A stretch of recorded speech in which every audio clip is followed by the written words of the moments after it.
तो स्टूडेंट्स हमारे पास source of current हर उस डिवाइस को बोला जाएगा जो सर्किट में क्या करेगा, कांस्टेंट करंट मेंटेन करेगा।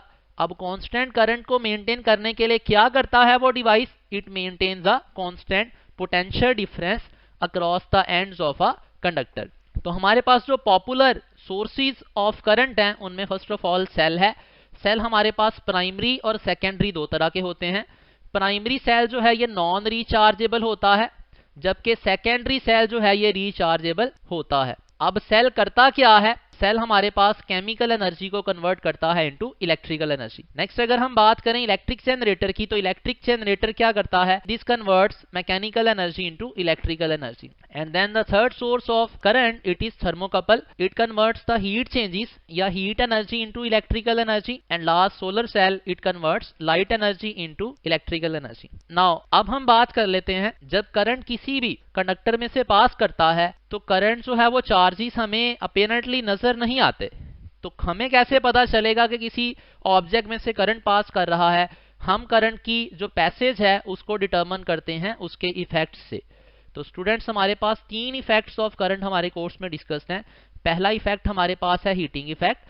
इससे रिलेटेड जो की पॉइंट है वो इसका हीटिंग इफेक्ट का फॉर्मूला ही है, H is equals to I square R T. I जो है वो पास होने वाला करंट है उस कंडक्टर में, आर उसकी रेजिस्टेंस है, और टी यहाँ पे टेम्परेचर नहीं है, टी यहाँ पे क्या है, टाइम है। अब इसमें आई स्क्वेयर आर जो है इसको हम पावर का भी नाम देते हैं, तो हीटिंग इफेक्ट जो है वो पी इंटू टी भी हो सकता है। अगर हमें किसी जो है वो डिवाइस की पावर दे दी जाए जो वो डिसिपेट कर रहा है और टाइम की वैल्यू दे दी जाए तो हम जो है वो यहाँ से हीटिंग इफेक्ट मालूम कर सकते हैं। इस रिलेशन को नाम दिया जाता है जूल्स लॉ। और ये हीटिंग इफेक्ट हम यूज करते हैं इलेक्ट्रिक केटल के अंदर, टोस्टर के अंदर, इलेक्ट्रिक आयरन के अंदर, और so many real life devices हैं जिनके अंदर यूज करते हैं। सेकेंड इफेक्ट है हमारे पास magnetic effect. Magnetic effect of current कहता है कि जब भी किसी कंडक्टर में से करंट पास करेगा तो उस कंडक्टर की सराउंडिंग स्पेस के अंदर हमारे पास मैग्नेटिक फील्ड एग्जिस्ट करता है। और ये मैग्नेटिक फील्ड जो है इसकी अगर हम मैग्नेटिक फील्ड लाइंस की बात करें तो याद रखिएगा स्ट्रेट कंडक्टर के लिए जो मैग्नेटिक फील्ड लाइंस बनती हैं वो सर्कुलर बनती हैं, और अगर हम बात करें सोलिनॉइड के लिए तो सोलिनॉइड के लिए magnetic field lines bar magnet के जैसे होती हैं। अब इस मैग्नेटिक इफेक्ट को डिटेल डिस्कशन चैप्टर 14 में करेंगे। और अगर हम इसके यूजेज की बात करें तो याद रखिएगा स्टूडेंट्स मैग्नेटिक इफेक्ट जो है हर उस मशीन में यूज होता है जिसमें इलेक्ट्रिक मोटर हम यूज करते हैं। तो इलेक्ट्रिक मोटर्स वाली जितनी भी मशीन्स हैं उनके अंदर मैग्नेटिक इफेक्ट ही यूज किया जाता है। एंड देन हमारे पास है chemical effect of the current. Chemical effect of the current के अंदर हम डिस्कस करते हैं हमारे पास सेल जो है वो किस चीज पे कंपोज्ड ऑफ होता है।